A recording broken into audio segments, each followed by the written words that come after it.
Tonight, we journey to the villages of ancient Japan, where life is hard enough to make a modern desk job feel like luxury. Imagine no screens, no air conditioning, no padded office chair. Instead, you wake on a straw mat with smoke in your lungs, and a cold breeze creeping through the cracks of your walls. This is not the Japan of delicate cherry blossoms and graceful tea ceremonies. This is the gritty, muddy, survival at all costs version that most history books politely skip over. I'm the candlelight historian, and this is history as it was lived, unforgiving, unfiltered, and brutally real. So, before you get comfortable, take a moment to like the video and subscribe, but only if you really enjoy these videos. Now, relax, take a deep breath, and let's ease into tonight's journey together. The sun is barely climbing over the horizon when your day begins. It is less of a gentle wake-up, and more of a reluctant surrender to reality. You open your eyes to the ceiling of your hut, if you can call it that, a rough frame of wood and bamboo, topped with a thatch roof that smells faintly like the cowshed you passed yesterday. The first thing you notice is the air, which is both damp and smoky. The smoke is from the fire you kept smoldering through the night, the only defense against the cold. It clings to your throat, making every breath a scratchy reminder that this is your normal. There's no opening a window for fresh air. Windows aren't exactly part of the architectural plan here. Your bed is a mat made of straw, lumpy and flattened in all the wrong places. It's not soft. It's not even comfortable. It's like sleeping on a pile of corn husks sprinkled with regret. A thin blanket covers you, smelling of smoke and sweat. Because laundry is a luxury reserved for special occasions, like major festivals or weddings. When you shift, the mat rustles loudly and a tiny insect scurries for cover. You ignore it. If you spent time caring about every bug, you'd never sleep at all. You sit up slowly. The first thing you notice is how cold your knees feel. The floor beneath you is hard-packed earth, and it has the thermal charm of a stone dungeon. Your legs protest as you stand, not because you're old, but because endless hours of labor have already aged you well past your years. Your body creaks like a bamboo gate in the wind, and the day hasn't even started yet. The room around you is dark, but not empty. Your family stirs nearby. Everyone sleeps in the same room because there is only one room. Privacy is something that belongs to lords and nobles, not to you. You share your life with everyone in this hut. Parents, children, siblings, and maybe even a grandparent who snores like a bellows in the corner. If you have a baby, it's swaddled tightly and crying softly. If you don't, there's still plenty of noise from the outside. Dogs barking, chickens fussing, and the occasional shouting of your neighbor who's already up. The smell of the hut is a unique blend. Smoke, earth, human sweat, and that faint aroma of rice that was boiled last night and is now clinging to the pot. There's also the faintly sour note of something damp, probably your own clothes, which are never truly dry. You take it all in, because, well, you have no choice. A rooster crows, as if to mock you. There's no snooze button, just that arrogant bird announcing that it's time to get up and feed the fields. You consider throwing a pebble at it, but that bird might become dinner one day, so you restrain yourself. You shuffle to the hearth, where the coals are barely glowing. The fire never truly goes out because starting it from scratch would be a nightmare. You stir the ashes, add a few twigs, and gently coax the flames back to life. The warmth is weak but welcome. You hold your hands near it for a moment, just enough to remind yourself that feeling in your fingers is a nice thing to have. A bowl of rice gruel from last night waits for you. It's cold and uninviting, like something you'd feed a sick horse. But food is food. You slurp it down in silence, the grainy texture sticking to your teeth. There's no sugar, no soy sauce, nothing fancy, just rice and water, boiled together until they form a bland paste. You swallow, sigh, and set the bowl aside. The world outside is waiting. Through the gap in the hut's door, you can see the first colors of dawn stretching across the sky, pale gold and gray, streaked like brushstrokes on rice paper. The fields beyond the village are dark, still wet with dew. Soon, you'll be knee-deep in those fields, planting or weeding or harvesting, depending on the season. The mud will cling to your legs, and the sun will scorch your back, and you will do it all without complaint, because complaining doesn't fill a bowl with rice. You glance at your tools, leaning against the wall, a hoe with a splintered handle, a sickle that has seen more seasons than you have. These tools aren't just for work. They are the thin line between survival and starvation. A broken tool is a disaster, a setback that no one will fix for you unless you figure it out yourself. Someone outside shouts a greeting. It's the village headman, making his rounds. His voice is loud, sharp, and laced with authority. Even this early, you know he'll soon be checking who's in the fields and who isn't. The Lord's taxes don't collect themselves, and he is more than happy to remind you that you owe your labor as much as your rice. You step outside. The chill of the morning hits your face like a splash of cold water. The village is quiet, except for the low murmur of people stirring in their own huts. Smoke rises from a few hearths, thin and blue, curling into the sky. The path under your feet is muddy, worn down by years of footsteps, carts, and animals. You breathe in the crisp air. It's fresh, but there's a faint smell of manure drifting from the fields. That's just part of the charm of rural living. Your day is set. The fields call. There will be no pause, no luxury of wondering what to do. The earth demands your labor, and the sun will watch you sweat until it slips below the horizon again. And so, with the sky now painted in pale light, your long, relentless day begins. The morning air carries the faint smell of burnt wood as you return to the hut's interior. It's a smell that never leaves, a smoky perfume that clings to your hair, your clothes, and even your skin. The hearth is still warm, but the smoke lingers thickly, swirling just below the low ceiling.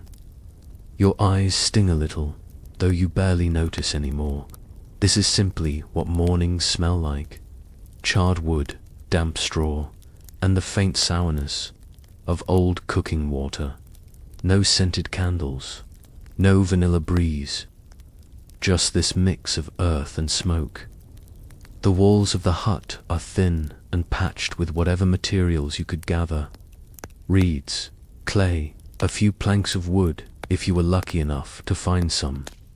They creak whenever a gust of wind hits. Sometimes, when the storms roll in from the sea, the entire hut trembles like it's whispering, "Good luck, I'm not sure I can handle this one."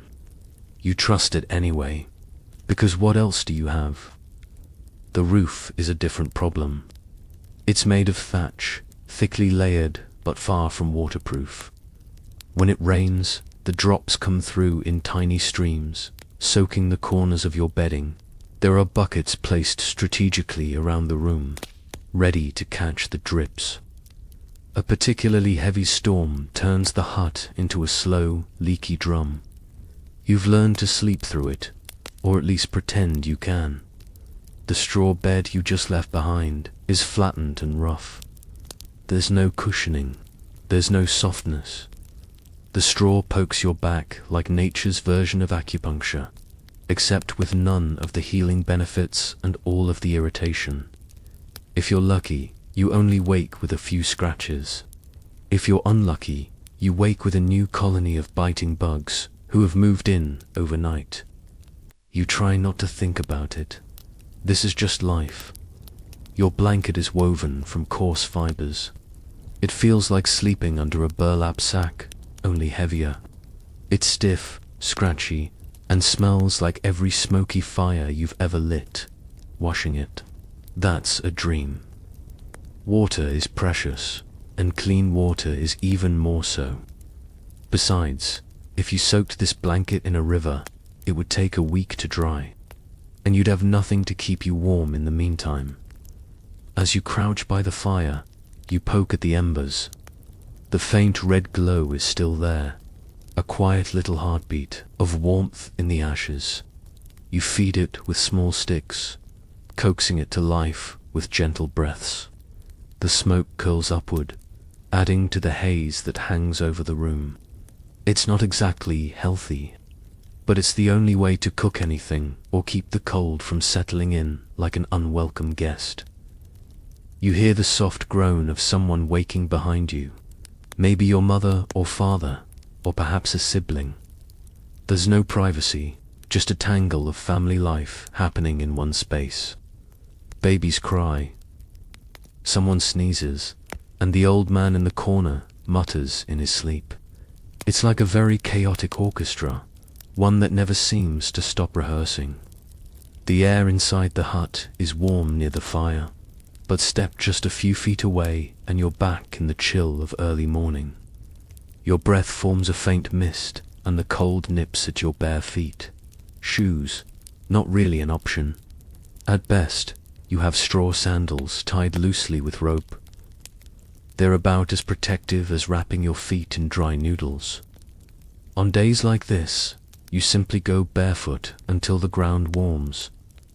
On a shelf, really just a piece of wood balanced on two stones, sits the remains of last night's dinner. A pot of rice gruel. It's hardened slightly on the edges, sticking to the pot like a stubborn guest who refuses to leave. You scrape some out and drop it into a small wooden bowl. The texture is lumpy and dull. There's nothing to mix in, no pickled vegetables or savory flavors. It's just rice boiled in water until it's soft and bland. But hunger doesn't care about taste, and you eat every last bite. A small kettle sits by the hearth, filled with water from the village well. You heat it for a few moments and sip the warm liquid. It's not tea, but it's enough to chase away the morning chill. The warmth spreads through you, a reminder that even simple things can feel like a gift. The walls are adorned with nothing. Maybe a hanging cloth, if someone in your family wove one. Life isn't about decoration here. It's about function, survival, and hoping your roof holds through the next storm. You glance at the corner where you store tools. A hoe, a spade, a wooden bucket, and a battered basket for carrying rice. They're all worn, but they're essential. Each one has a purpose, and if it breaks, your life becomes harder overnight. The air outside is calling again. Through a small gap near the door, you see a sliver of pale light. Morning is here, whether you're ready or not.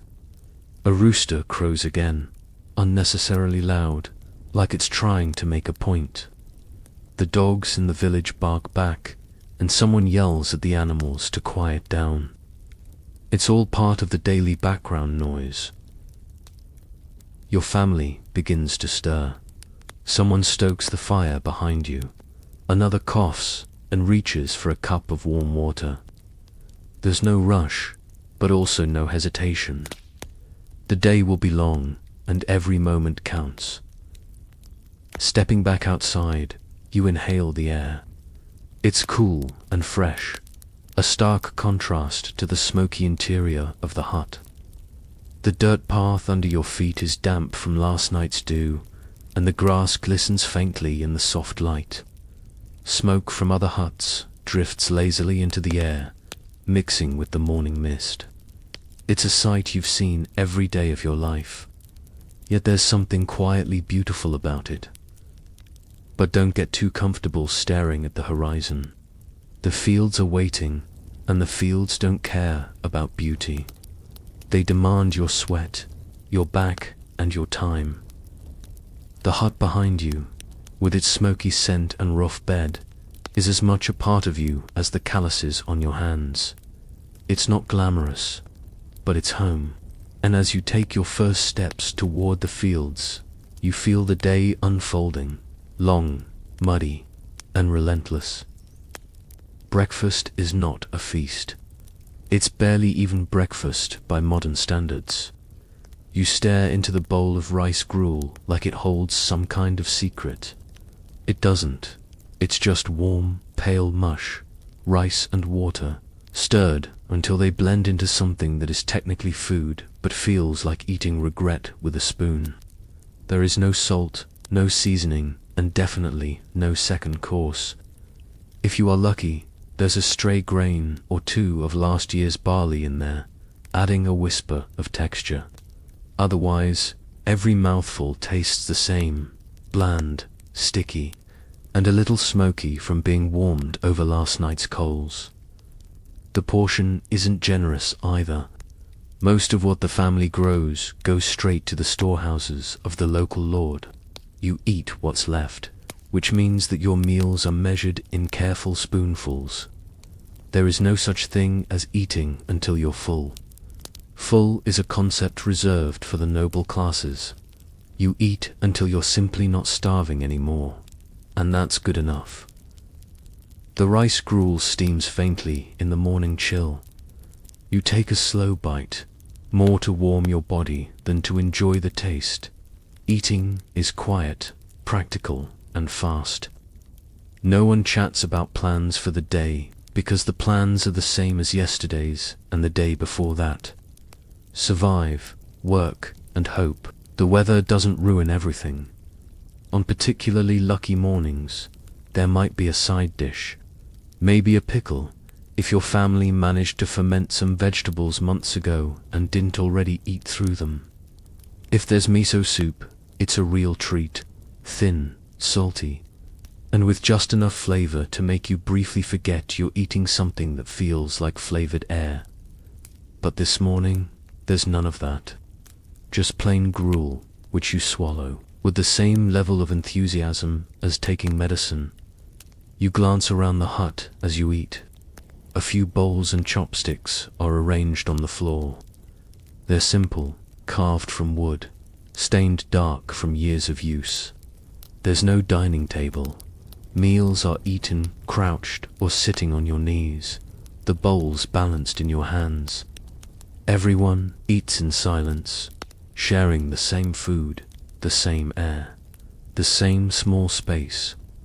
Across from you, one of the children slurps their portion, making it last as long as possible. A younger sibling scrapes the bottom of their bowl with a determined spoon, as though trying to find a secret layer of food beneath the wood. There is none. Every drop is precious, and wasting even a grain of rice feels like an unforgivable sin. The fire crackles faintly, but the heat is fading. There isn't much wood left. Gathering wood takes time, and time is as valuable as rice. Some mornings, you burn dried twigs or whatever scraps you can find, just enough to cook the gruel and keep the chill from numbing your fingers. When the bowls are empty, someone rinses them with a splash of water. The water is cloudy and grey, but that's fine. Clean water is saved for drinking. You don't ask where the rinse water came from, because it's probably from the same bucket used to wash vegetables or someone's hands yesterday. As you finish, a hollow feeling lingers in your stomach. Not hunger exactly, just the knowledge that you'll be using up far more energy than this meal gives you. But this is normal. Your body is used to working on fumes. You stand, stretch your arms, and feel the faint pull of sore muscles that never really stop aching. Rice gruel isn't going to fix that. The hut is already stirring with activity. The women tidy up, stacking bowls on a shelf, and clearing away any ashes that have spilled from the hearth. Someone ties their hair back with a strip of cloth, ready for the day ahead. A few words are exchanged, reminders about chores. A quiet joke about the rooster who won't shut up.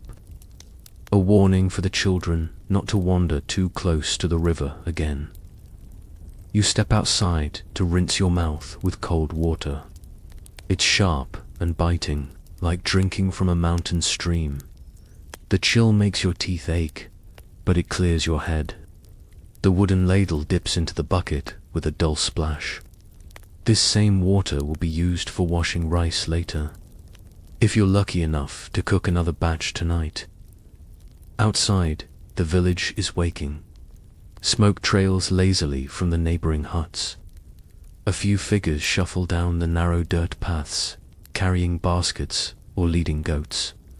The air smells of damp earth, smoke, and livestock. A smell that is strangely comforting, even if it's far from pleasant. Breakfast is over quickly, as always. There's no time to linger. The fields aren't patient, and the headman's watchful eyes are never far. You glance at the small tools by the doorway, a sickle, a wooden rake, and a short-handled hoe. They're not shiny or new. Each tool is scarred with years of use, but they are as vital as the food in your stomach. Without them, the day's work is impossible. The bowl of rice gruel might not have filled you, but it gives just enough fuel to push you into the next task. Your stomach knows there won't be another meal until the sun is high and your clothes are soaked with sweat and mud. That thought alone makes you tighten your belt, as though a tighter knot could trick your stomach into feeling less empty. One last glance at the hut, the smoky air, the straw bed waiting for your tired body tonight, and you're ready. The morning meal has done its job. It's time to face the fields.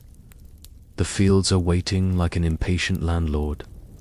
You step onto the narrow dirt path that winds through the village, your bare feet pressing into the damp earth. Morning dew still clings to the grass, and with every step, the cool wetness seeps between your toes. It's oddly refreshing, but the feeling won't last. Soon, that same dampness will be replaced by the sticky embrace of mud from the rice paddies. The path takes you past other huts, just like yours. Small, weathered, leaning slightly as if they're just as tired as the people living inside them. A few early risers are already outside. One man hauls a bucket of water from the communal well, his shoulders straining under the weight. A woman, with her hair tied back tight, is scrubbing a pot with sand, trying to scrape off last night's stubborn rice crust. A couple of children chase a skinny chicken down the path, laughing until their mother scolds them for wasting time. Life here doesn't allow for much playing around. The smell of morning is a strange mix, fresh grass and damp soil, but also smoke, animal droppings, and something faintly fishy, probably from the dried fish stored in a nearby hut. You breathe it in because that's just what air smells like in your world. There's no escaping it. No clean scent of soap or flowers. Just life, raw and unfiltered. As you reach the edge of the village, the fields open up in front of you. Rows of rice paddies stretch out as far as you can see, like mirrors, reflecting the soft light of the rising sun. The water in the paddies glistens, catching every streak of color in the sky, pale gold, soft pink, and the faintest trace of blue. It's almost beautiful if you can ignore the fact that you'll soon be knee-deep in that mud, sweating until your back feels like it's splitting in two. The air is still cool, but the humidity is already building. You can feel it settling on your skin, sticking to you like a second, damp layer. In a few hours, your clothes will cling to your body, heavy with sweat and water. It's just the way it is. You've long since given up on feeling dry during the planting season. You carry your tools with you, a short-handled hoe, worn smooth from years of gripping, and a basket slung over your back. The basket creaks as it shifts, the rough fibers rubbing against your shoulder blades. It's not heavy yet, but it will be by the end of the day, when it's filled with weeds or harvested stalks. You've grown so used to this burden that you almost don't notice it anymore. The first step into the paddy is always the hardest. The mud is cold, shockingly cold, and it sucks at your feet like it's trying to keep you there. You push forward anyway, the water splashing around your legs. Each step is a slow, careful movement, lift, sink, repeat. It's a rhythm you've known your entire life. You could probably do it in your sleep, though that would be dangerous, because falling face first into a rice paddy is not a graceful way to start the morning. The rows are already marked out, straight lines drawn in the mud by someone with a better sense of order than you have. You kneel down, your knees immediately sinking into the muck, and begin the work. Planting or weeding, it doesn't matter. The motion is the same. Bend forward, dig, press, straighten, again and again. Your hands are covered in mud within minutes, and the cool water has soaked through the fabric tied around your legs. The silence of the fields is broken only by the sounds of labor, the splash of feet, the rustle of water, the occasional grunt or cough. Sometimes someone hums a tune under their breath, a song so old no one remembers where it came from. It's not for entertainment, it's just to keep a steady rhythm, a reminder that the work has a flow, like breathing. The horizon is quiet except for a lone bird cutting across the sky. Its cry is sharp, echoing faintly as if mocking your slow progress. Somewhere nearby, another villager laughs at something, maybe a joke, maybe just the absurdity of doing the same thing every single day. You smirk, as though a tighter knot could trick your stomach into feeling less empty. The mud is everywhere now, on your hands, your legs, your clothes. It clings stubbornly, as if it wants to come home with you later. It probably will. No matter how much you wash, a thin layer of mud always seems to stick, hiding in the folds of your sleeves or under your nails. You've stopped caring. Mud is part of you now. It's practically your second skin. By the time you straighten up to stretch your back, the sun is higher, and your muscles are starting to complain. The day has barely begun, yet you can already feel the weight of it settling on your shoulders. You look around, the paddies stretch endlessly, like a sea of shimmering water and green shoots. It's both beautiful and exhausting. You notice a frog sitting on the edge of the paddy, watching you as though it's in charge. For a brief moment, you envy the frog. No taxes, no work, just sitting there being smug and green. You shake your head and keep working. If you stopped to envy frogs every day, you'd never get anything done. The fields don't care how you feel. They don't care if you're tired, hungry, or dreaming of something better. They demand your time, your energy, and your back-breaking labor. And so you keep moving, because the alternative is unthinkable. No work means no food, and no food means you don't survive the winter. The sun rises higher. The morning quiet fades as more villagers join you, their voices carrying softly across the water. There's no chatter, just brief words of instruction or encouragement. It's a shared struggle, and everyone knows the rhythm by heart. The fields will keep you here until your body aches and your hands cramp, but for now, you focus on the task in front of you. One row at a time, one stalk at a time. That's the only way to get through the day. Your hands are already sore, and the day has barely started.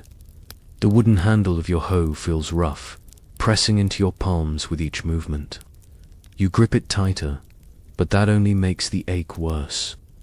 The tool is old, passed down through hands that worked the same soil long before you were born. The wood is polished smooth where countless fingers have worn it down.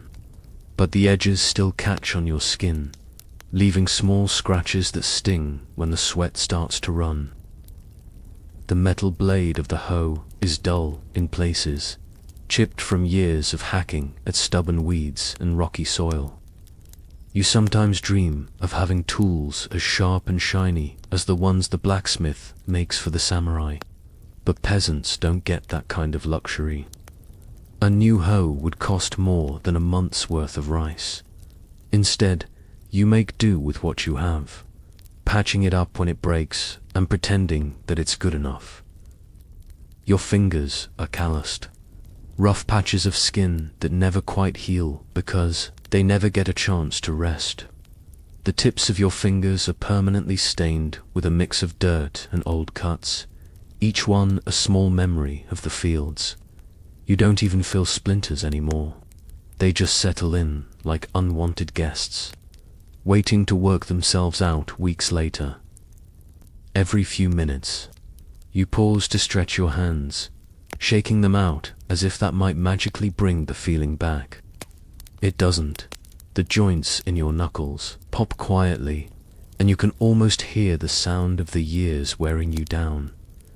The work is repetitive. Pull a weed, press the mud, plant a seedling, pull, press, plant. The rhythm is hypnotic, almost like a slow, unrelenting drumbeat. You try not to think about how many hours are left, because counting will only make the day feel longer. Instead, you let your mind wander, drifting to small daydreams, what it would be like to eat until you're full, or to wear soft clothes instead of rough, itchy fabric. The thoughts don't last long because reality is quick to pull you back with another clump of stubborn weeds. Nearby, another villager is working with a wooden rake, dragging it through the shallow water to smooth the rows. His back is bent in the same way yours is, a permanent curve that comes from years of stooping. You nod at each other, a quiet acknowledgement that you're both in this together. No words are exchanged. Talking wastes energy, and every ounce of energy needs to go into the soil. The sun is climbing, and you can feel its warmth creeping across your shoulders. It's still early, but already you can tell it will be another hot day. The heat doesn't just press on your skin. It sinks in, weighing down your arms and legs until every movement feels like you're pushing through water. The handle of your hoe is damp now, slick with sweat and mud. You wipe it with your sleeve, but the fabric is just as wet. There's no winning this battle. Your grip tightens anyway because dropping your tool would only mean bending down again to fish it out of the mud. You've done that before, and the splash up your back is never worth it. Sometimes you switch to the sickle, its curved blade perfect for slicing weeds or cutting rice stalks. It's sharper than the hoe, but also less forgiving. One slip, and you've cut your own hand instead of a plant.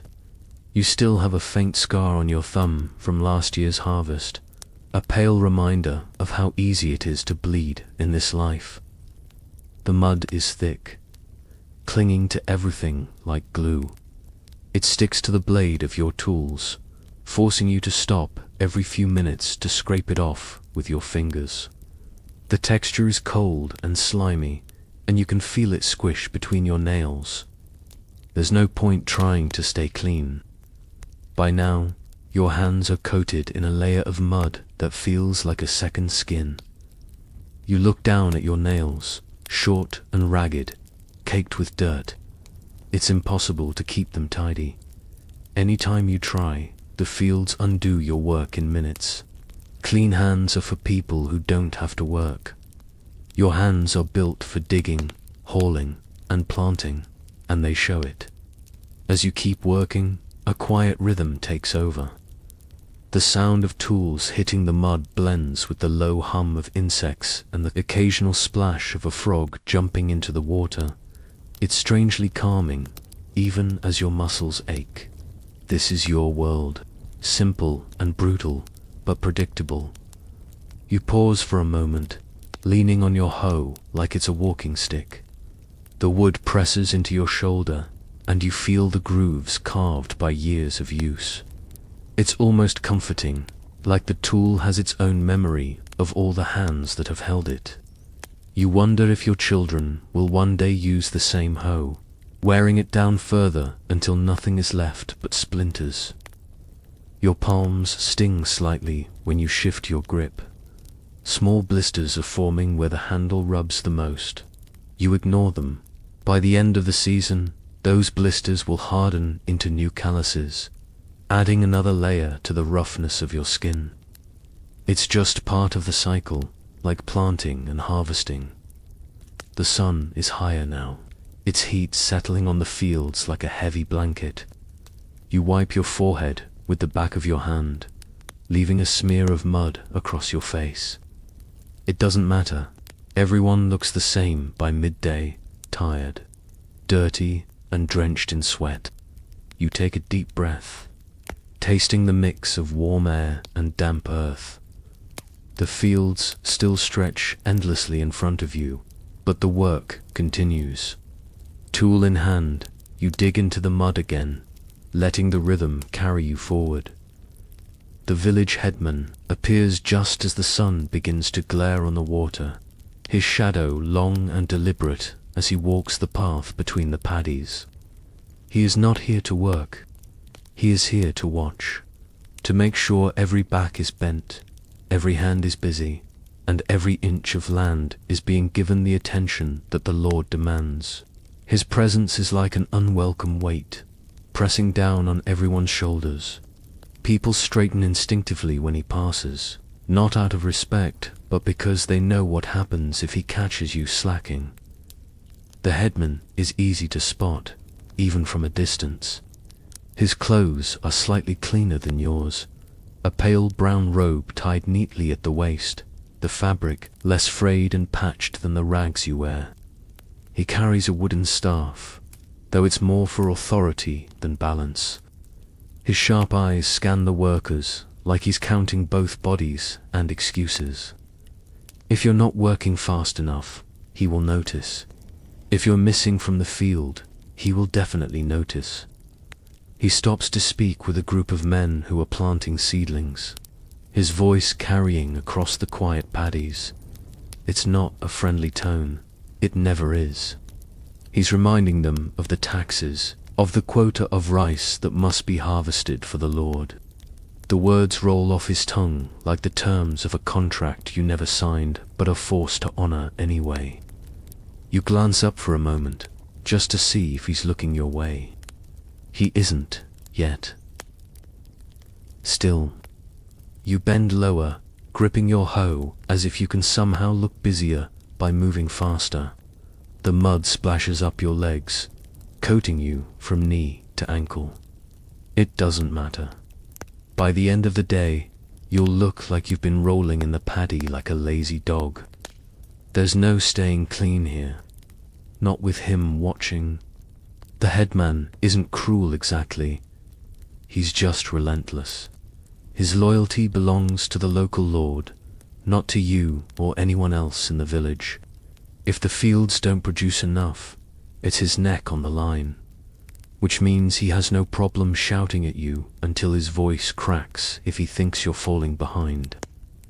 Everyone has a story about being scolded by him, usually in front of the entire village. It's less about getting the work done and more about making sure you feel small. As he walks by, you keep your head down. Your eyes follow the rows of seedlings instead of meeting his gaze. It's safer that way. He pauses nearby, watching the line you're planting. You feel his eyes on your back, and suddenly you're hyper-aware of every movement. How straight the seedlings are, how deep they're pressed into the mud, how quickly your hands move. It's like trying to perform for an audience that never claps. Finally, he moves on, his wooden staff tapping the ground in rhythm with his steps. Only then do you allow yourself to exhale. The tension in your shoulders eases slightly, but the memory of his stare lingers. It's always like this. His presence is a constant reminder that the land isn't really yours, no matter how much sweat you pour into it. The rice, the fields, even the hut you sleep in, they all belong to someone else. You glance up and see him stop to talk to an older woman pulling weeds from the far end of the paddy. She bows low, her back nearly breaking under the weight of respect and fear. You can't hear their words, but you know the tone. It's a mixture of orders and thinly veiled threats about the next tax collection. Sometimes you wonder if he ever works the fields himself. You've never seen him with his hands in the mud. His job isn't to grow rice. His job is to make sure you do. Maybe he sleeps better at night because his mat isn't as hard as yours, or because he eats more than a spoonful of rice gruel in the morning. You can't say for sure, but one thing is certain, he doesn't go hungry the way you do. You shift your weight, moving down the row. The sound of the wooden rake scraping through the water is steady and rhythmic. The work doesn't stop just because the headman has passed. If anything, you work harder for the next hour, as though he might turn back at any moment to check again.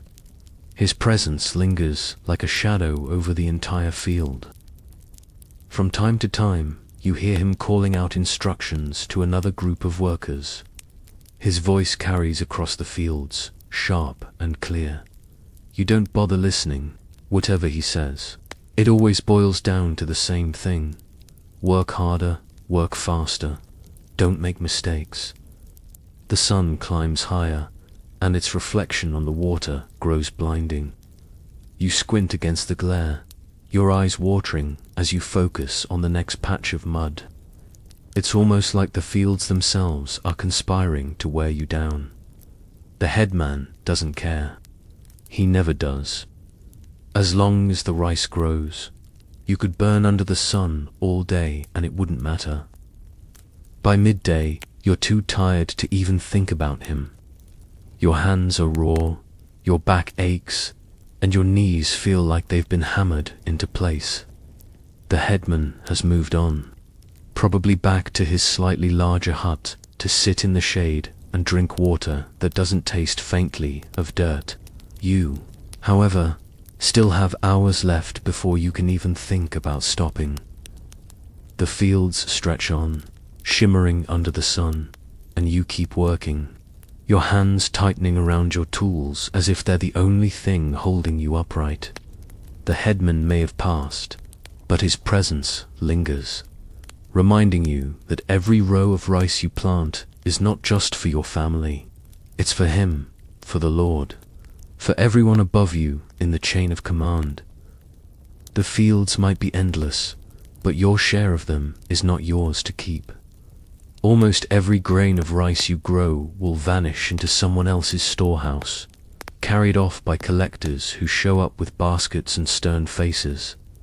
It's not a surprise. It's simply how life works here. You grow the rice, but the Lord eats it. You weed the fields, but the taxman thanks you with a ledger, not a meal. Taxes are paid in rice, not coins, not labor, but the very food you've bled and sweated for. A certain percentage of every harvest is demanded, and by certain, you mean the Lord decides how much he feels like taking that season. If the fields have been kind, the tax is heavy. If the fields have been cruel, the tax is somehow even heavier. There's no winning this game. You think about the last harvest. The headman stood by as the collectors came, their baskets lined up like hungry mouths. The grain you'd spent months planting, tending, and harvesting was scooped away in handfuls that seemed too casual for what it meant to you. It wasn't food anymore. It was obligation.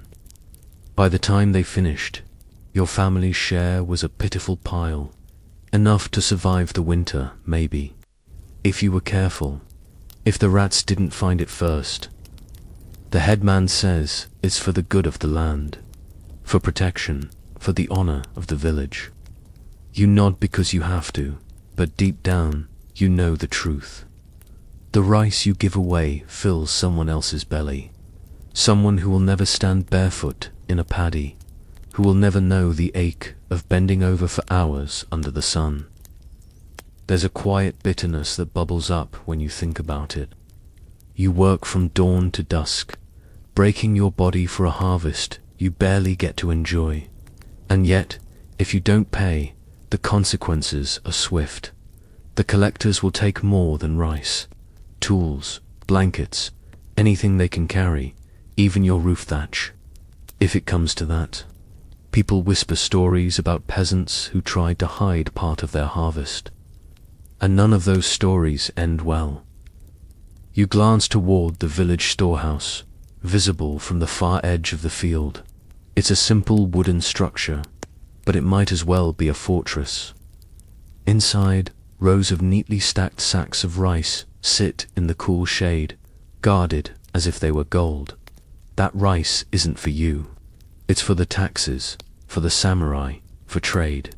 You work next to it, but live as if it's behind iron bars. Your stomach growls at the thought. You ate your breakfast hours ago, and the small portion of gruel is long gone from your system. You glance down at the seedlings in your hand, bright green and fragile, and wonder how something so small can hold so much power over your life. Rice isn't just food. It's currency, survival, and punishment all rolled into one.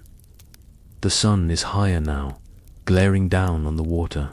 Sweat drips into your eyes, stinging slightly, and you wipe it away with the back of your muddy hand.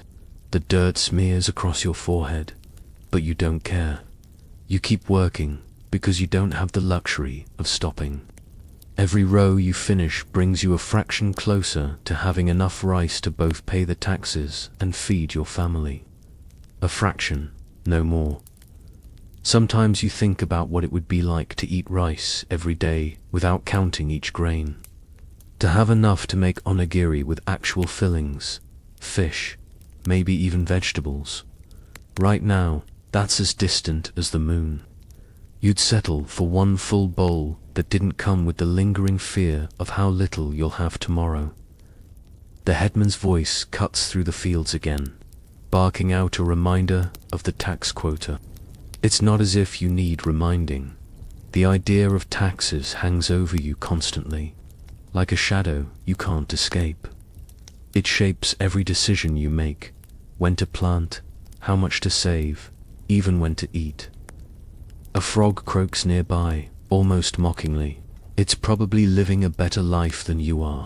All it does is sit in the mud and catch insects, never once worrying about whether a samurai will show up demanding a portion of its dinner.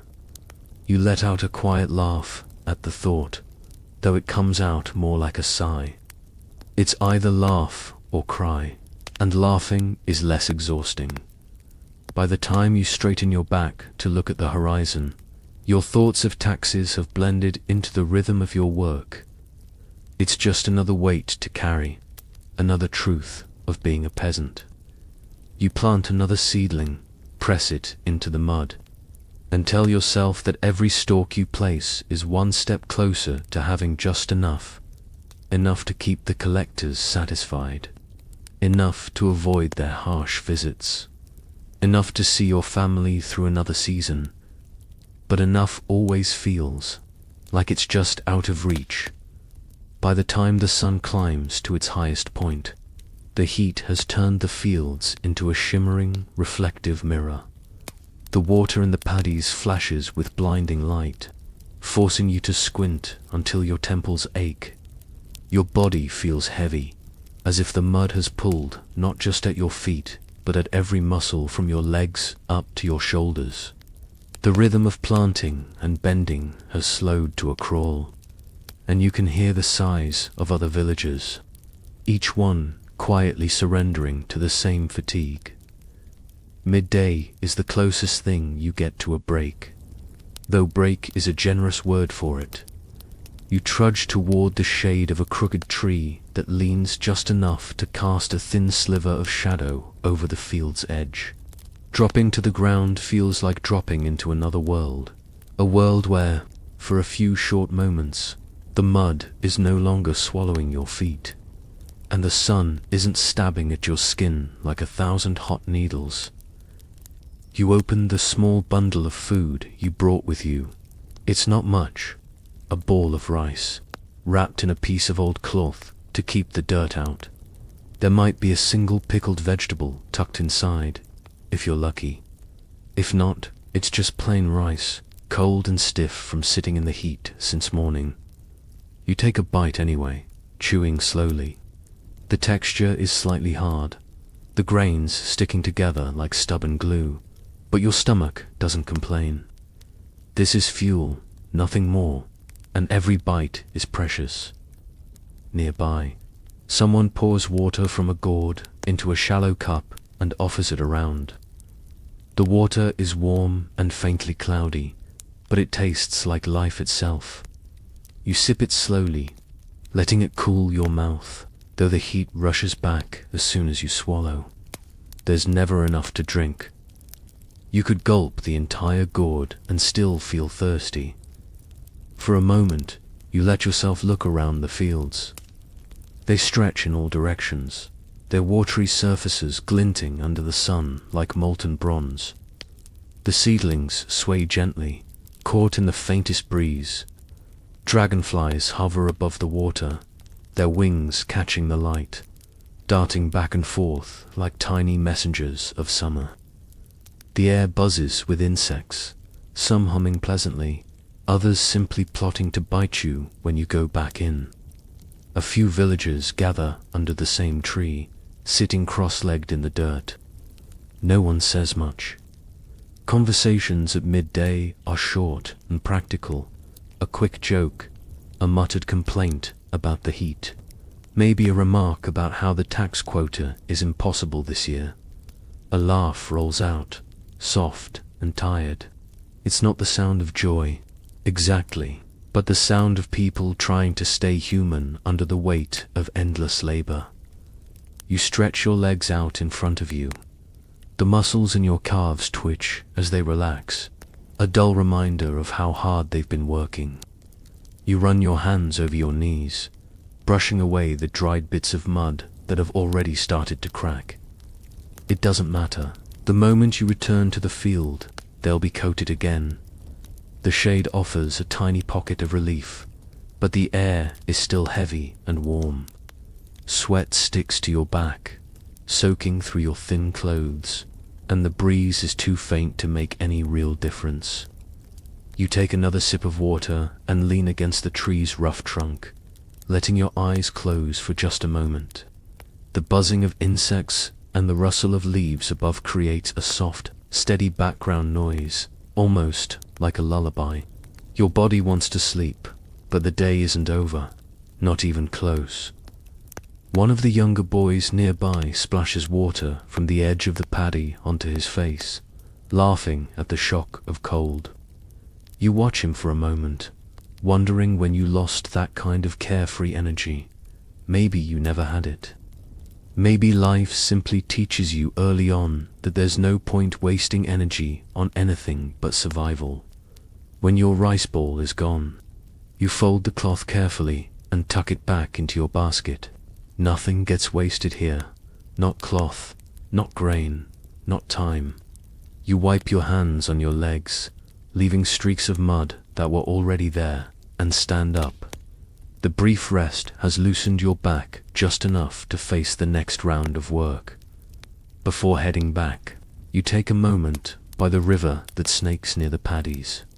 The water is cool, moving lazily over smooth stones. You crouch down, dipping your hands in and splashing your face. The shock of the cold water wakes you up better than any rest could. You drink a handful that tastes earthy but clean enough.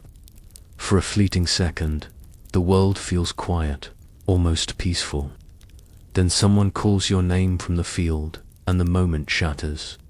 You rise, wiping your face with the edge of your sleeve, and turn back to the rows of rice waiting for you. The midday break is over, and the fields are hungry for more of your time, more of your sweat. You step back into the water, feeling the mud close over your feet like it's welcoming you back. The heat hasn't lessened. It's heavier now, pressing down with every breath. The dragonflies dance above, as if mocking the slow movements of the people below. You grip your hoe once again and push forward, the memory of the brief rest already fading into the background. The fields don't care that you're tired. The sun doesn't care that your skin is burning. The river, cool and patient, simply flows, indifferent to your struggle. And so, you keep moving. Because that's what peasants do. The afternoon stretches on, heavy and unyielding, and the sight of the women working nearby is a quiet reminder that no one here escapes the grind. They are as much a part of the fields as you are, their hands just as calloused, their backs just as bent. The only difference is that once they leave the paddies, their work doesn't end. If anything, it gets harder. One woman, her hair tied up in a loose bun and streaked with dust and sweat, is pulling weeds with a small hand tool, the blade slicing through the mud with practiced precision. Her sleeves are rolled high, exposing arms toughened by years of labor. Her basket is already half full with the stubborn weeds that choke the rice stalks. She moves quickly, her motions fluid and efficient. You know that when the fields are done, she hauled that same basket home, scrubbed her feet, and then start weaving or cooking without missing a beat. The women handle much of the household work, pounding rice into flour, spinning thread, weaving cloth. It's work that demands patience and strength, both physical and mental. Their hands, though smaller, are just as scarred as yours. The skin is rough, the nails short, and the knuckles always sore from days spent gripping tools or kneading dough. It's not glamorous, but it's vital. Without them, there would be no clothing, no food, no warmth in the hut when the wind howls through the night. A few women are washing vegetables at the riverbank just beyond the paddies. Their laughter carries on the breeze, but it's not carefree. It's the laughter of people who find small moments to stay human, to remember that life isn't just mud and taxes. One of them glances over her shoulder and grins, teasing someone about their crooked row of seedlings. It's enough to make a few heads turn and smile before everyone bends back to their work. The younger girls are learning early. A little girl, no more than 8, carries a small bundle of sticks on her back, her thin legs trembling under the weight. She doesn't complain though. No one does. Complaints don't cook rice or patch clothes. Beside her, a slightly older girl is bent over a basket, picking through it for any stones mixed in with the rice grains. Her small fingers move quickly, her brow furrowed in concentration. These are her lessons, not reading or writing, but the art of survival, passed down by watching the older women. You catch sight of one of the older women tying a cloth over her face, protecting herself from the sun as best she can. Her skin is darkened by years of exposure, the lines around her eyes etched deep from both squinting and smiling through the exhaustion. She is strong in a way that's hard to describe, not just in her body, but in her patience. She has likely lived through harsh winters, bad harvests, and storms that swept away entire rows of rice. And yet she's still here, her hands in the mud, keeping her family alive. In the village, women's work doesn't stop when the sun sets. After the fields, they cook over smoky fires, stirring pots of thin soup or rice porridge. They mend clothes by firelight, the thread glinting faintly in the flickering glow. Some nights they sit together, weaving baskets or spinning thread. Their conversations quiet, but filled with the rhythm of shared exhaustion. They don't call it multitasking, it's just life. You glance at the woman nearest to you. She's humming softly, almost as if the song is for herself alone. The tune is simple, steady, and oddly soothing. The sound blends with the hum of insects and the distant splashing of someone rinsing their hands in the river. It's one of those rare moments when the day feels less harsh, softened by something human and unspoken. Still, you know her day is far from over. When the work here ends, she returned to her hut, where a small child might be crying, and a pile of rice husks needs to be pounded into something edible. She'll sit with her back aching, her hands moving like clockwork, preparing tomorrow's food or patching a tear in someone's clothing. By the time she finally rests, the fire will be dying and the night will be cold. And tomorrow she'll rise and do it all again. Sometimes when you see the women working beside you, you feel a quiet admiration. They don't complain, even when the weight of the world seems stacked against them. They just keep moving, planting, weaving, cooking, carrying, with a strength that is both quiet and unshakable. A splash breaks your thoughts. One of the women has dropped a tool in the paddy, and she laughs at herself as she retrieves it, her hands dripping with mud. The sound of her laughter carries across the water, light and almost defiant. It's as if, for a brief second, she's laughing at the entire harshness of life itself. You allow yourself a small smile, just for a moment, before bending down to continue your work. The fields don't wait, and neither do the people who depend on you. But there's something reassuring in knowing you're not alone in this, that every row of rice is planted not just by calloused hands, but by a community that quietly shoulders the weight together. The children of the village are not spared from the demands of the fields. In fact, their training begins as soon as they can walk without falling face first into the mud. Childhood here isn't about toys or games, at least not in the way you might imagine. Their play is often just a softer version of work, tasks disguised as lessons that will soon become their entire life. You see them scattered along the edges of the paddies. A boy, no older than 6, is trying to chase a stubborn duck back toward the water channel, waving his arms like a miniature scarecrow. His legs are caked in mud, and every time he slips, the duck quacks as if mocking his effort. His mother calls out a warning not to let the duck wander into the rice rows, and he straightens, trying to look serious about his duty. There's no choice but to learn fast. A careless mistake means wasted food, and in this village, food is survival. A little girl, maybe 8, is crouched near the river with a small bundle of twigs on her back. She's carefully arranging them to dry, preparing them for the cooking fire later. Her hands are thin, her fingers already marked with small scratches. She hums softly to herself, the tune light and airy, though the task itself is as serious as anything the adults do.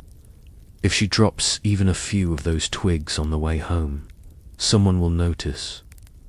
Older children work alongside their parents, learning how to plant rice seedlings in straight rows. You watch as a boy, probably around 12, mirrors his father's movements, pressing each stalk into the mud with the same methodical rhythm.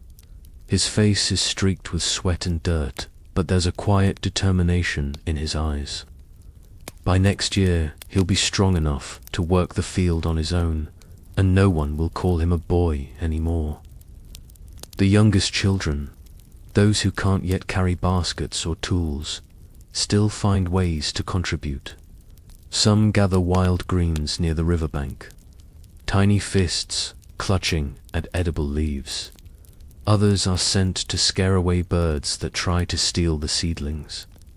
You can hear their voices calling out, clapping their hands or banging small sticks together to create noise.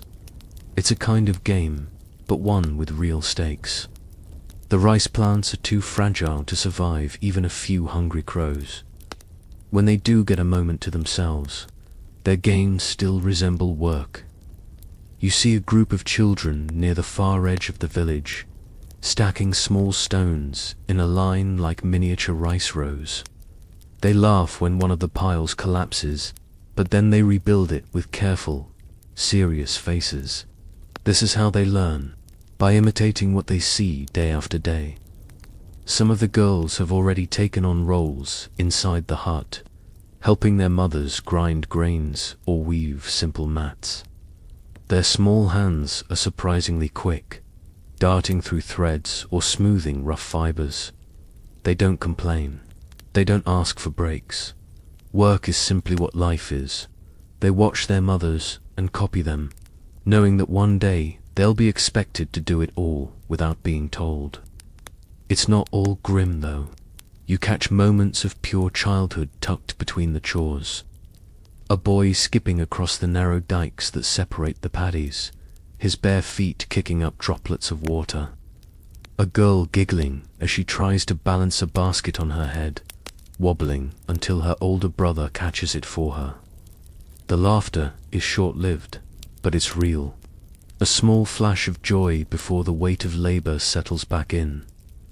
One boy sits nearby, carving a stick with a dull knife, his face set in quiet concentration. It's not a toy he's making, but a small tool, a crude scoop for helping with planting. Even in play, the children's focus is on creating something useful, something that serves the endless needs of the village. As you work, you notice the quiet discipline that defines them. No one yells at them to move faster. They just do it, as if the rhythm of life here is etched into their bones from birth. By the time they're your age, their backs will be bent in the same way, their hands calloused, their knees scarred from years of kneeling in the fields. Childhood is less about freedom and more about preparation. Sometimes you wonder what they dream about. Do they imagine a life beyond the fields? Do they picture something more than mud, smoke, and rice? Probably not. Most of them will grow up and take over their parents' roles. The same huts, the same tools, the same endless cycle of planting and harvesting. The thought is both comforting and sad. It means the village will endure, but at the cost of every generation carrying the same weight. One of the younger children nearby lets out a high-pitched laugh as a frog hops out of the water and lands on their foot. The sound makes a few adults chuckle, and even you can't help but smile. It's a rare sound, the kind that cuts through the monotony of the day like sunlight breaking through clouds. For just a moment, it feels lighter here. But as quickly as it comes, the laughter fades, replaced by the steady sounds of labor.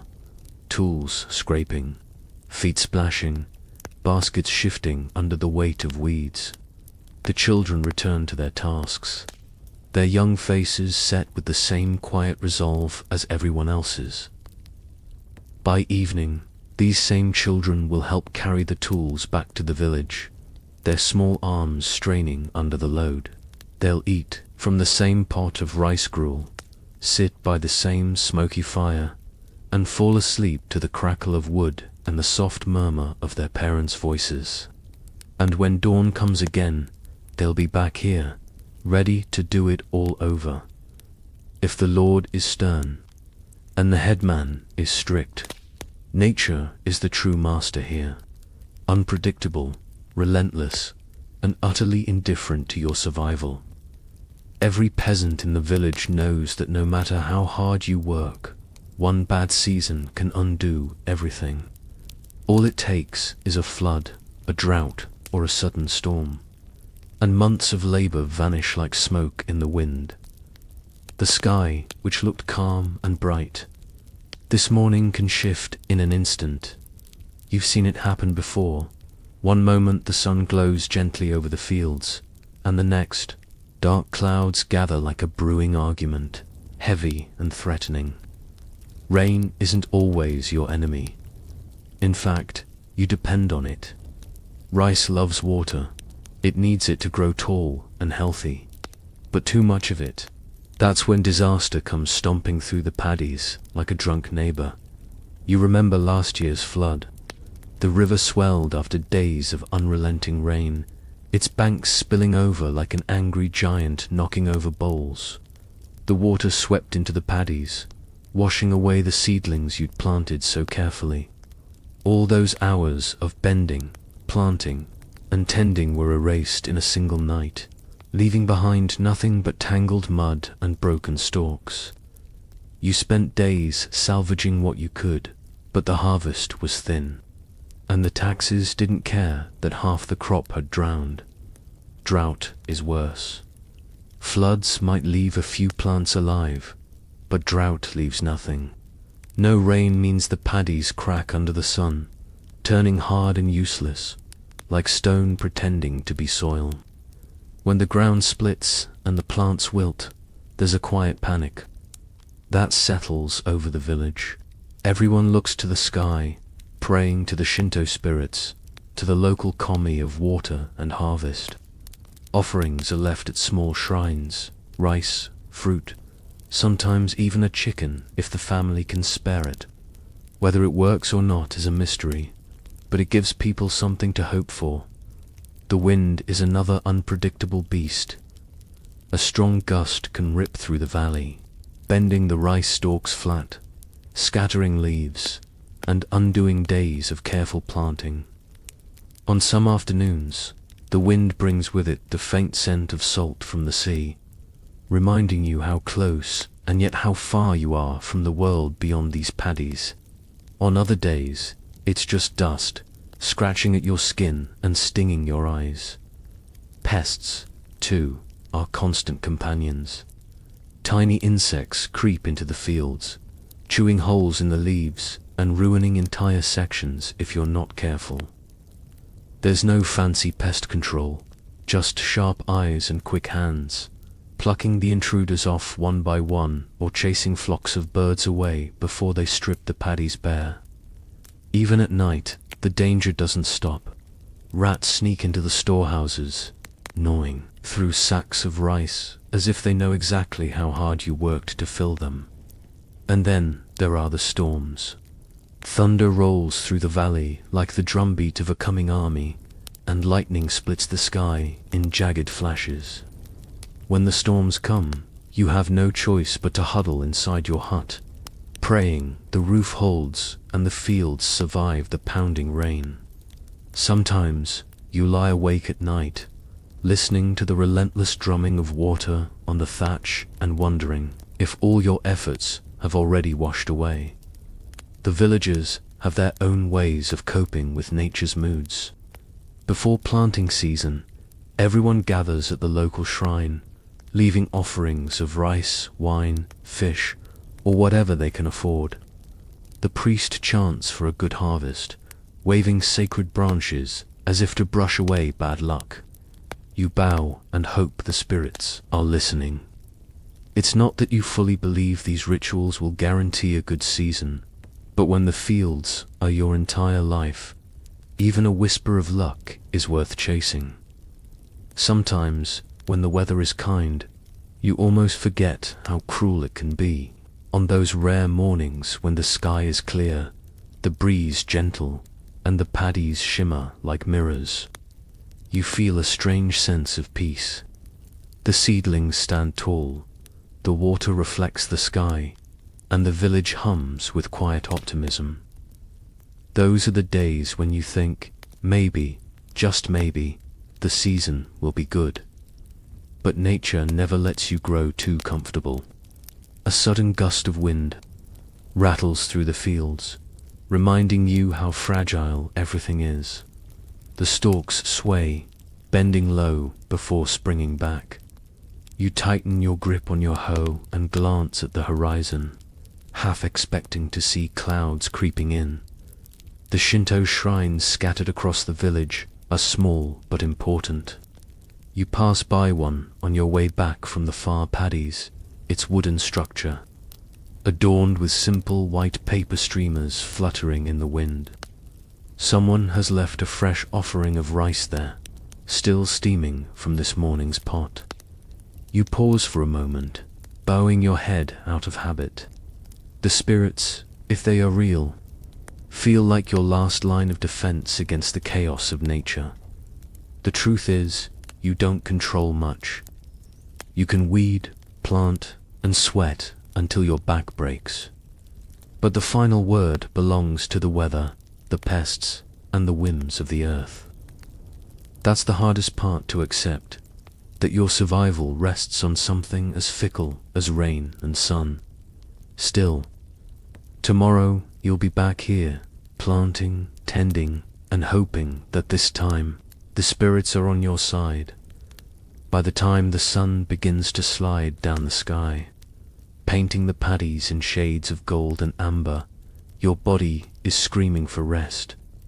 The workday in the fields is over, but that doesn't mean the day itself is done.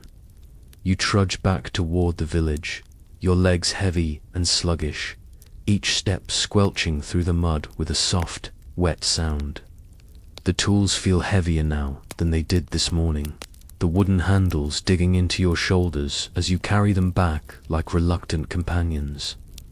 The huts come into view, lined up like tired sentries waiting to welcome you home. Smoke curls lazily from the chimneys as people begin to light their fires for the evening meal. The smell of burning wood mixes with the faint aroma of cooking rice, though it's not the kind of smell that makes you hungry. It's more like a smoky haze that settles on everything, your clothes, your hair, even your skin. You'll smell like this until you die, and even then, you suspect the smoke might cling to your ghost. Your hut greets you like an old, grumpy friend. You duck through the doorway, the low frame forcing you to stoop whether you like it or not. Inside, the air is warmer but thicker, the smoke from the hearth already beginning to build. You set your tools in their usual corner, leaning them against the wall as carefully as if they might complain. They are, after all, the most valuable things you own besides the rice itself. The hearth is glowing faintly, the coals from this morning revived into a low, steady flame. Someone, maybe your mother or sister, has already started cooking. The sound of rice bubbling in a pot is faint, a slow, soft hiss that's both comforting and cruel. You know there's not much of it, and whatever's left will be stretched into a thin, watery gruel that barely passes as dinner. You sink down onto your straw mat, feeling every bone in your body as it creaks into place. The mat is no softer than it was last night. In fact, it feels rougher now, pressing into your back like a bed of stubborn twigs. You don't care. You're too tired to care. Even the thought of bugs crawling through the straw barely registers. At this point, you'd let a beetle borrow your blanket if it meant you didn't have to move. The room is dim, lit only by the glow of the fire and a thin beam of evening light slipping through the cracks in the walls. Shadows dance on the uneven wooden beams above, flickering with each breath of smoke. The warmth from the fire is uneven, a pocket of heat near the hearth and a creeping chill everywhere else. You shuffle closer, holding your hands over the flames. For just a moment, letting the warmth seep into your cracked skin. Dinner is served in silence. A few small bowls are placed on the ground, each one containing a thin layer of rice gruel. If you're lucky, there might be a few shreds of dried fish or a sprinkle of greens from the riverbank. It's not much, but it's something.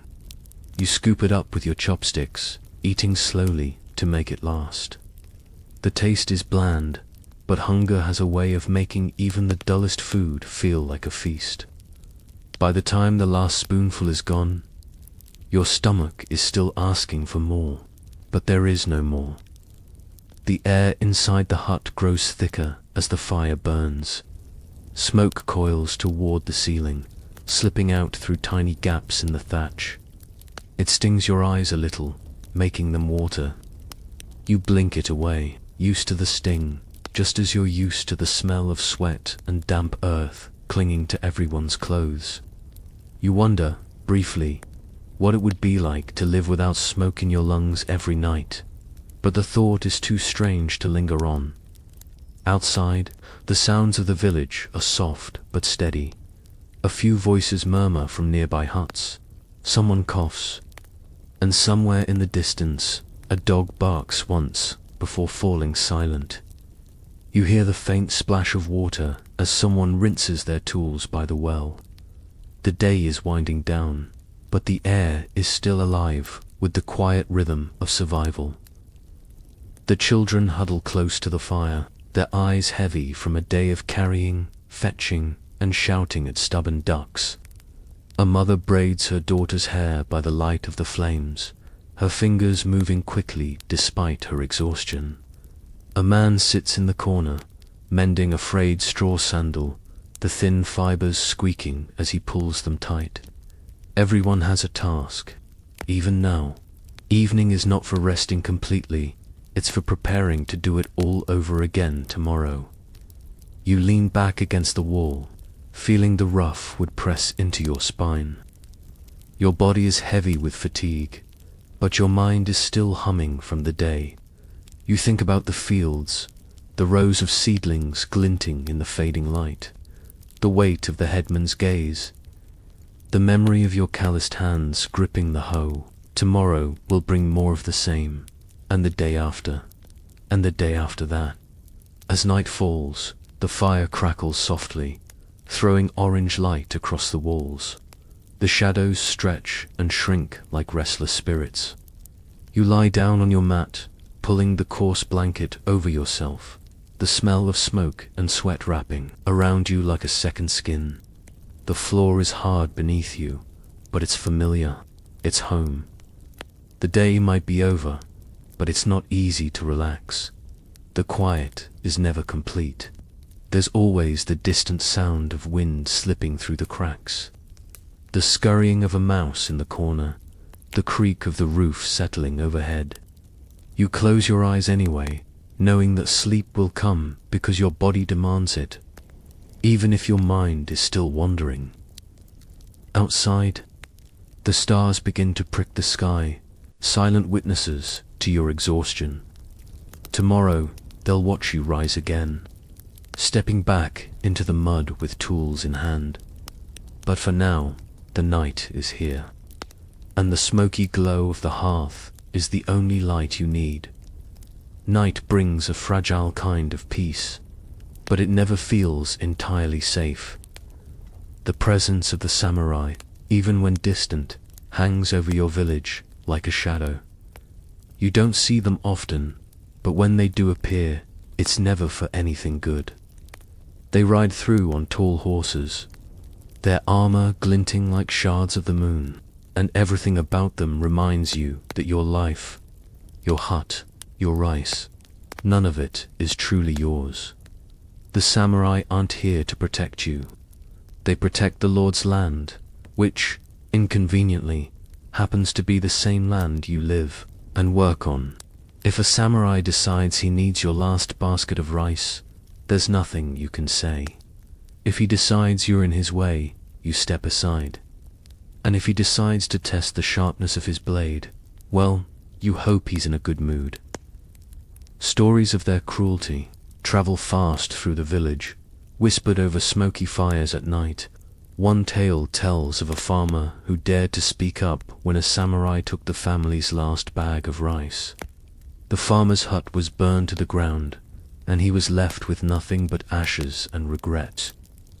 Another story, quieter but no less frightening, speaks of a samurai who rode through a neighboring village simply because he wanted to, cutting down anyone who didn't bow fast enough. Whether all the stories are true or not doesn't matter. You treat every rumor as if it is. Once, as a child, you saw a samurai up close. He passed through the village on horseback, his helmet casting a shadow over his face. You remember how silent everyone went, how your mother grabbed your shoulder and pushed your head down into a bow before you could even look him in the eye. The clinking of his armor was the only sound, sharp and heavy like coins rattling in a box. Even now, when you think of that sound, your stomach tightens. The headman, of course, bows lower than anyone when the samurai appear. He smiles, grovels, and offers gifts of rice or sake without hesitation. Watching him transform from a loud, commanding figure into a nervous, bending reed is unsettling. It reminds you of the chain that links everyone together. Peasants bending to the headman bending to the Lord, and the Lord bowing only to the weight of his own power. There's always the fear that a samurai might arrive during harvest season, demanding more than you can afford to give. It's happened before. You remember one autumn when the fields yielded less than expected, and the taxes already left everyone with empty hands. The collectors came anyway, led by a stern samurai whose sword glimmered in the sunlight like a threat. He walked among the villagers, inspecting the rice baskets as if each grain belonged to him personally. You can still hear the sharp edge in his voice when he said, "This is not enough." That year, families went hungry so the quota could be met. Children cried at night, their bellies hollow. You remember chewing on hard roots just to feel like you were eating something. The samurai, of course, left well-fed and silent, his armor gleaming in the fading light. Even when they aren't here, their presence is felt. The rules, the taxes, the constant reminder that your life is not your own, it all stems from them. When you step into the fields at dawn, you do it not just for your family, but for them, for the unseen figures who command the harvest without lifting a single tool.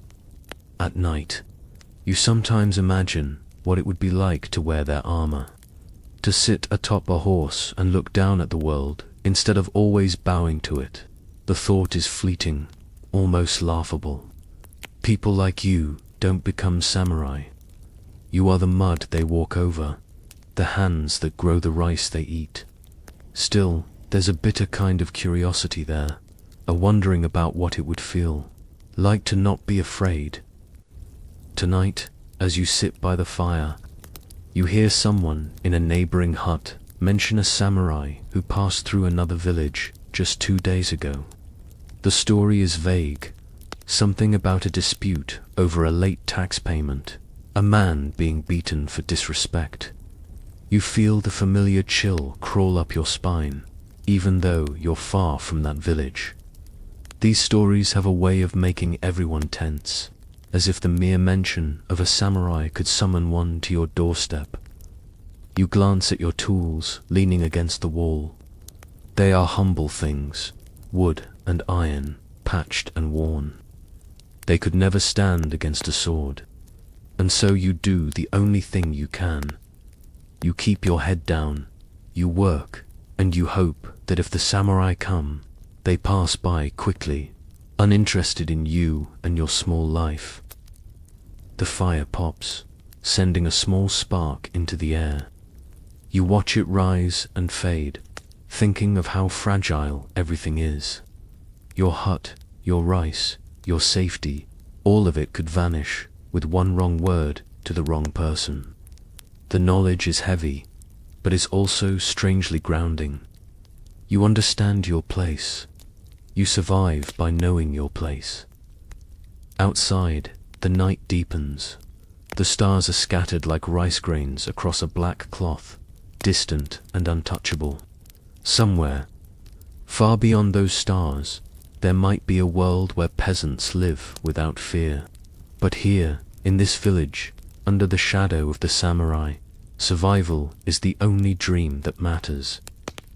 Every so often, life in the village, offers a small flicker of relief. A festival, a market day, or a temple visit that temporarily breaks the relentless cycle of labor. These moments don't come often, and when they do, they are savored like rare, sweet drops of rain in a long drought.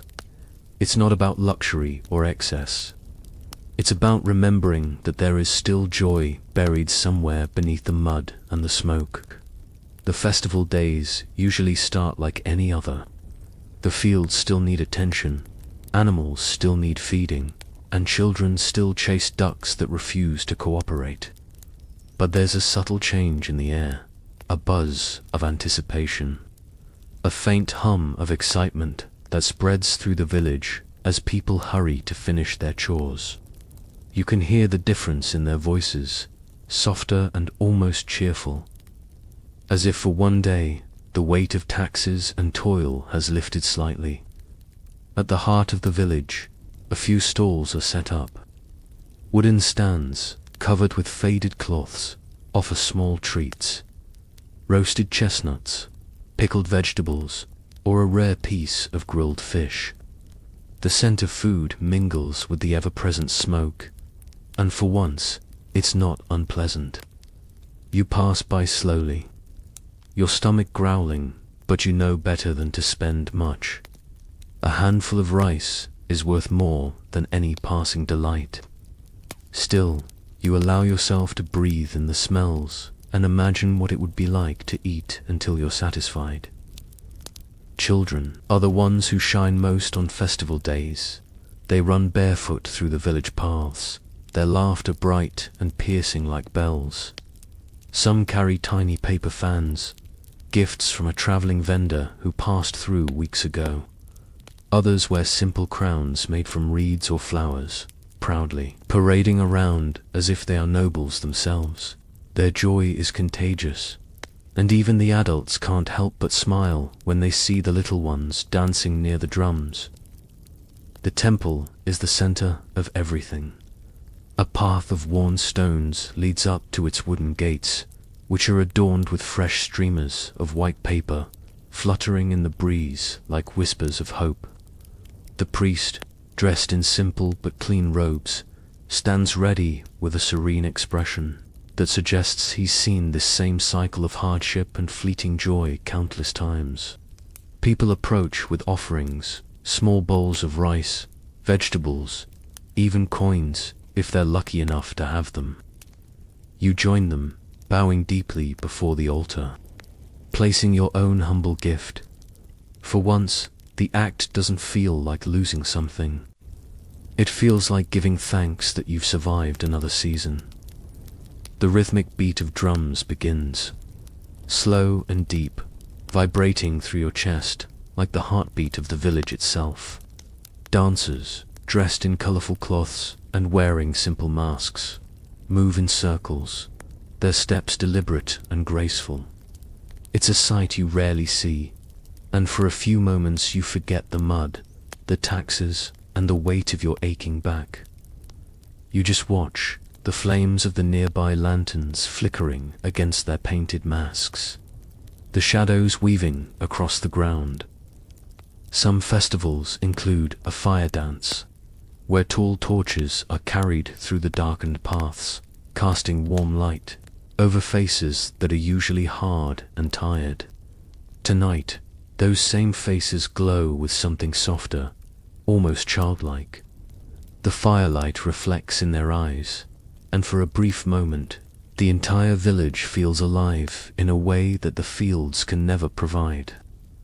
You find yourself standing near a food stall, watching an older woman carefully grill slices of root vegetables over a small charcoal fire. She waves a hand fan to keep the flames steady, her movements quick but calm. The smell makes your mouth water, but you know your few coins are better saved for necessities. Instead, you smile at her, and she gives you a nod, her eyes crinkling as if she understands. There's an unspoken camaraderie in these moments. Everyone here knows that joy is fragile, but that's why it's worth protecting. As the night deepens, lanterns are hung from wooden posts, their paper shells glowing softly like captured stars. The children chase the light, their shadows leaping across the dirt paths. You walk slowly, the cool night breeze brushing against your skin, carrying the mingled scents of smoke, sweet chestnuts, and damp earth. It feels strange, almost dreamlike, to be outside and not working. The absence of mud on your hands is almost unsettling. Eventually, the drums fade, and the dancers step aside, bowing deeply before the crowd.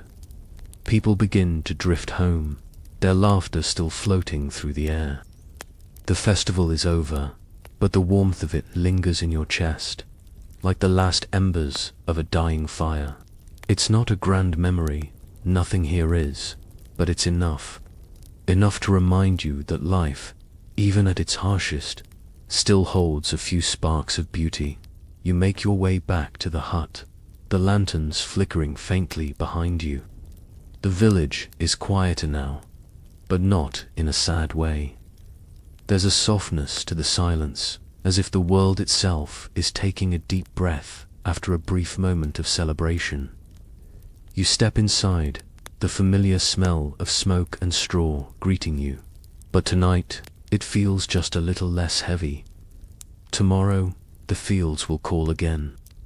The mud will cling, the taxes will loom, and the headman will bark orders. But for now, as you lie down on your rough straw mat, you let the memory of the drums and the lantern lights stay with you. It's not much, but it's something. And in this life, something is more than enough.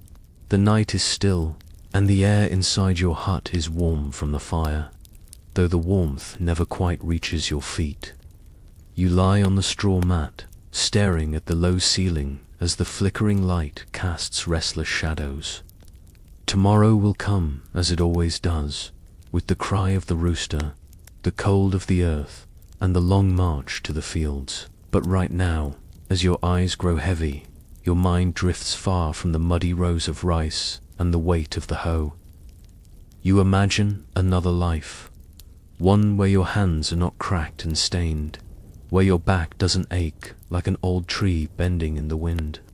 Maybe in that life, you sleep on something softer than straw, and the first thing you see in the morning isn't a smoky ceiling, but a window opening onto the world beyond the paddies. You picture eating a meal that doesn't taste like water and exhaustion, warm, hearty food that fills your stomach, until you can lean back with satisfaction instead of scraping your bowl for the last grain of rice. Outside, the night hums with quiet sounds. A cricket sings somewhere near the door, its chirp steady and rhythmic, like a lullaby that nature left behind just for you. The wind brushes through the gaps in the walls, carrying with it the faint scent of damp earth and smoke. You pull your coarse blanket closer, feeling its scratchy texture against your skin. And for a moment, the discomfort doesn't matter. The world is softening around you, the edges of the day blurring as your mind slips toward dreams. Your thoughts wander back through the day, each moment replaying in slow motion, the cold mud swallowing your feet, the calloused grip on the hoe, the glint of sunlight on water, and the brief laughter of the children as they chase ducks along the edge of the paddies. Those small moments, fleeting as they are, stay with you. They're what make this life bearable, not easy, but survivable. A smile here, a joke shared in the shade, the sound of a frog splashing into the river like it owns the place. These are the quiet treasures hidden in the hard soil. You know that tomorrow will be no different. The work never ends. The taxes will still loom over you, and the fields will still demand every ounce of strength you have left. But right now, as the fire crackles and the hut creaks gently in the night breeze, there's a strange comfort in the routine. This is the life you were born into, the rhythm you've always known. The fields may take your energy, but they give back in their own way, in the form of rice, of survival. of a place to call home even when it's nothing more than wood, mud, and smoke. The stars above are scattered like rice grains across the black sky, glittering faintly beyond the thatched roof. You think of them as tiny fires, each one burning silently over the world. Sometimes you wonder if people in other villages, other lands, look at the same stars and dream of something better. Maybe they do.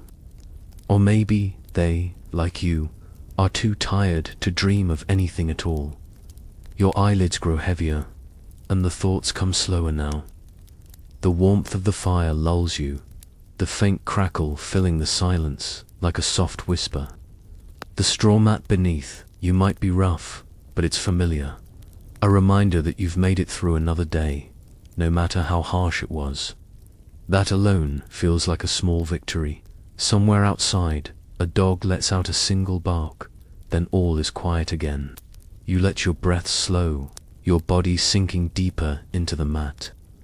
Tomorrow will come with its mud, its smoke, and its endless labor. But for now, you let the weight of the day fade. You let yourself imagine, just for a moment, that life is softer than it is. You close your eyes and drift, the hum of the night wrapping around you like a second blanket. The fire's glow fades in your mind, replaced by dreams of quiet fields under a sky that never storms.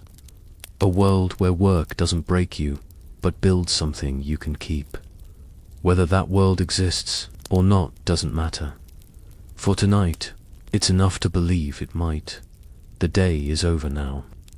The tools are resting against the wall, their edges dulled but patient, waiting for tomorrow's work. The fields lie silent under the stars, their glassy waters reflecting the night sky like 1,000 tiny mirrors. For a moment, the world feels still, as if all the noise and weight of the day has finally taken a deep breath and settled into quiet. You're lying on your mat, the fire reduced to glowing embers. The warmth fades slowly, but it doesn't matter. Your body is heavy and calm, as if the earth itself is cradling you. The smoke in the hut has thinned, drifting out into the night, leaving behind only a faint, familiar scent. Smell of the day, of labor, of life as it is. It's not unpleasant anymore. It's simply part of you. Outside, the stars are scattered and endless, each one flickering like a lantern in the dark. You imagine them watching over the village, ancient and steady, whispering that life has always been this way. Seasons turning, fields growing, people working and resting under the same sky. It's comforting to know that while the days can be hard, they are also part of something bigger and unchanging.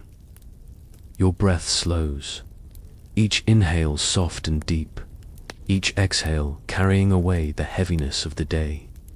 The aches in your hands and back melt a little, replaced by the simple warmth of rest.